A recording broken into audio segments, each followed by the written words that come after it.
program, no, or tool to be able to give you a better service.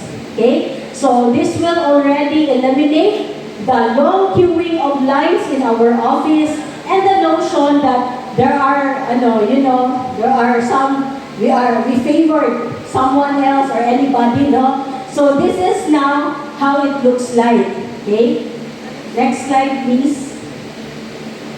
Okay? So, Vilmiro Heights Consolacion, this is the e-submission for priority number assignment. And we will be using Google Form. Okay? So, I'm sure you are familiar with this, no? Because sometimes when there are surveys, they are using this, okay? The Google Form. So, number one, this is accessible. Okay? Accessible because you can do this anywhere in the convenience of your home, if you're in the school of your children, no? So it's very, very accessible. Number two, it's easy because all you need to do is encode, click, and upload, no? The requirements of your buyer, and impartial because as I've said, no, this will be in all fairness when we receive your documents because all the documents that we receive are being time-stamped, meaning we will receive it by seconds. Okay? Next, the tools that you will need. Okay? Now, number one, this is very, very important. You will start with the requirements in PDF format because the Google form will only accept the documents in PDF format. Okay? So that's number one. Now, you must have a Gmail account, no? Okay, it will only accept Gmail lang. Any other email address aside from Gmail will not be accepted. So, it is time na for you, if you don't have a Gmail account, to make a new one. Now, next is laptop or desktop or your phone because you're going to upload the requirements where you are convenient with. And, of course, just to ensure that you have a high-speed internet, no? Because you're going to upload the documents. Okay? So, this is very, very important. Next. Okay, now, basic requirements for priority number assignment. I know all of you are very familiar with this, but let me reiterate, no? What are these requirements? Buyer's information sheet, completely filled out, proof of TIN for the principal and co-buyers, spouses if married, and one valid primary government ID for principal and co-buyer spouses if married. Next. Now, of course, you're very familiar. You know very well that our BIS is composed of 3 pages. No? So you have to upload the 3 pages. Now, on the 3rd page, just ensure that the buyer will affix their signature, no? So, gin-checkan yun na mo. Okay? Now, if the field or the portion is not applicable, you have to put an A, no? Do not leave everything blank. Okay? So, next.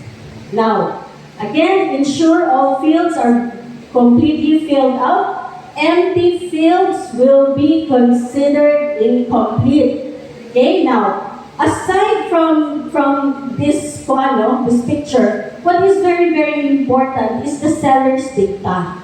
No, the seller's data, do not leave it blank because that's the only way we will know that this particular buyer is your buyer. Now, if you're going to submit without that, and then when we review the documents, and then there is something wrong with the documents, then we cannot contact you because there is no seller's data.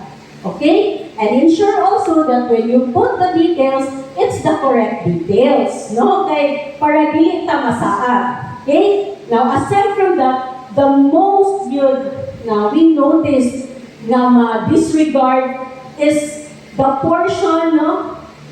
After the TIN. So, it's stated there, TIN if it's engaged in business or not. So, you have to put tick mark. Okay? Ayaw siya kalimpit. Because if dili na siya mabutangan, it means your requirement is lacking. Okay? So these are just the things now you need to go through, no, when you submit the requirements. You check first before uploading. Okay, next. Now, proof of PIN. Okay, so you know very well that CLI will ask this every time you will make a reservation. So this is nothing new to you as well. So you can submit, no, any of the following: PIN ID with photo and signature, latest ITR 2022 or 2023, BIR 2303 or COR, or Certificate of Registration, PIN verification slip with stamp and signature, PIN certification, and URUS or the online BIR verification with date of verification on the screenshot. Okay? So, you have to submit this in PDF format. Next, one valid government primary ID with 3 specimen signature, no? So, we already itemized all of the IDs that we're going to accept, and there are already plenty. Now, guys, please take note, we only ask for one ID, so it should be primary ID, no, as stated here, and to ensure that the documents that you have uploaded for the ID will be in this format. The ID, and beside the ID is the signature of the buyer. Okay, again, let me remind you that we will not accept a cut and paste signature, no? It has to be e-signature, wet signature, no? But never cut and paste. Okay, next. Now, number 1, this is now the process, no? So listen very well, kay para dili mo ma-lost. Okay?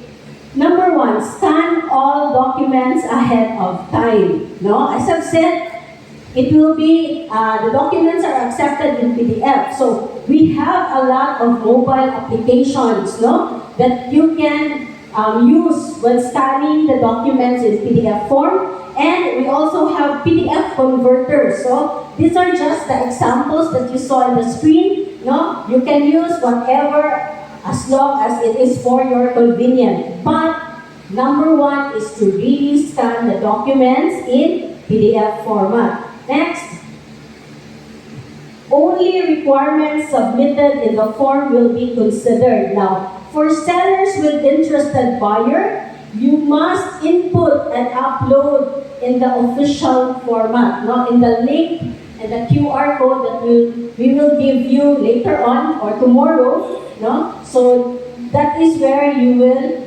upload your requirements. And then, if you're going to email us the documents or send us through Messenger, that will not be entertained, no? So as I've said, we will receive the documents by timestamp. Okay? So I hope everybody will follow this, no?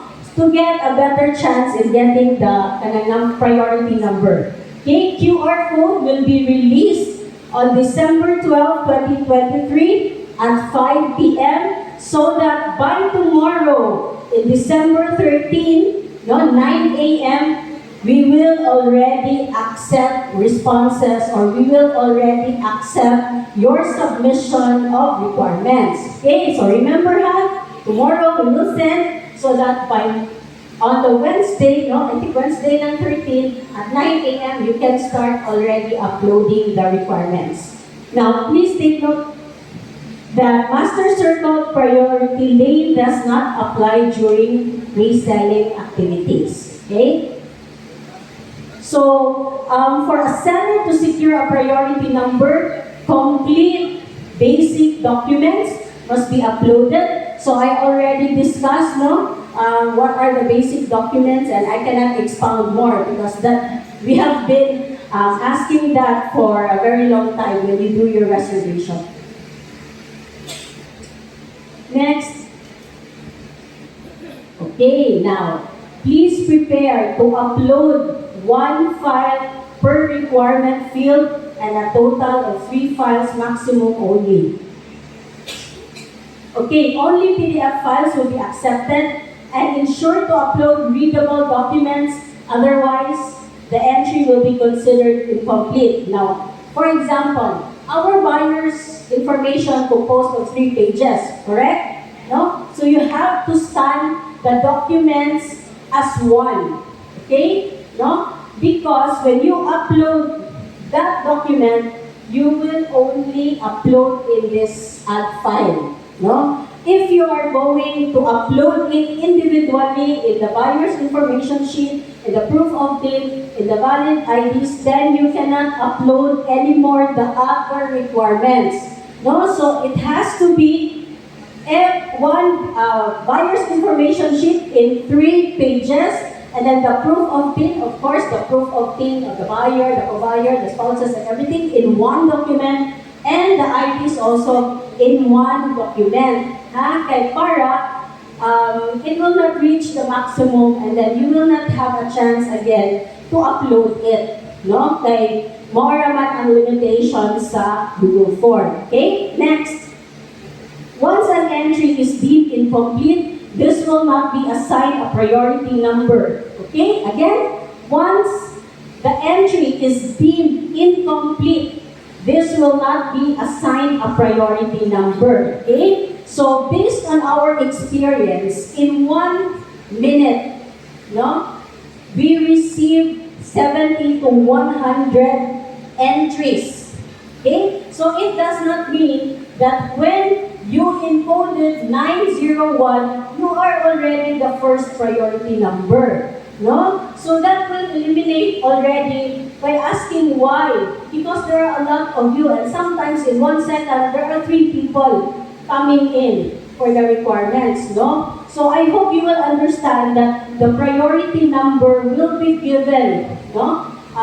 Based on the time that we accept it. Now, if you encode 901, okay, it does not mean also that you are already guaranteed a priority number, because it will all depend on the completeness of the requirements of the buyer. Understood? Okay, so again, it will all depend to the completeness, no, of the requirements of the buyer. So it is very essential that you check the requirements of the buyer. Okay? Now, lacking requirements means no priority number. Next, 1 unit, 1 priority number. Okay? For multiple units with the same buyer, you must have 2 or more priority numbers. Now, this is where your being a seller will apply. You strategize. Okay? Knowing fully well that we have buyers, for example, brothers and sisters, and they want to be side by side each other. No? We have cases like that, diba? A lot. Now, please ensure that there is a one person to be your body that you will encode together, so that the priority number of the sister and the priority number of the brother is close to each other. No? Because there are instances na when you do not do that, the priority number of the sister is nasa 1 to 100, no? Which is the first day. Now, the next priority number is napa sa last day. And then, we are, sometimes we will consider, but if it's very layo na yun, we have to be fair with the others who come before that number. Okay? So, please strategize. If it's multiple, you have to ask somebody, a body, with you to encode the requirements, the same requirements, if it's one buyer lang, or the requirements of the buyer, the sister, and the brother, or friends, or whatever. So please strategize, Now, once you encode that document or uploaded it in our Google form, a confirmation email will be sent to your email address of your responses in this form. It only denotes that we received your submission. It does not guarantee the priority number, no? It does not also guarantee if it's complete or not. Okay? It's just a confirmation that we received your submission. Now, this is how it looks like. Later on, we will have a live simulation on how to do it. Para jud na dili ka malos, no? Because moving forward and in all our project launches in every branches or here in Cebu, we will be using this tool. Now, if you have kanang mga friends or colleagues na not techie like me, please help them. Okay? So they will have an equal chance. Or you have your daughters, sisters, or nephews and nieces to help you for the encoding. Okay, next. Now, the priority number will be released by the CLI sales officer once the documents are verified. Now, let me remind you that the one who is looking at your requirements is not the usual sales officer na you meet every day in our office.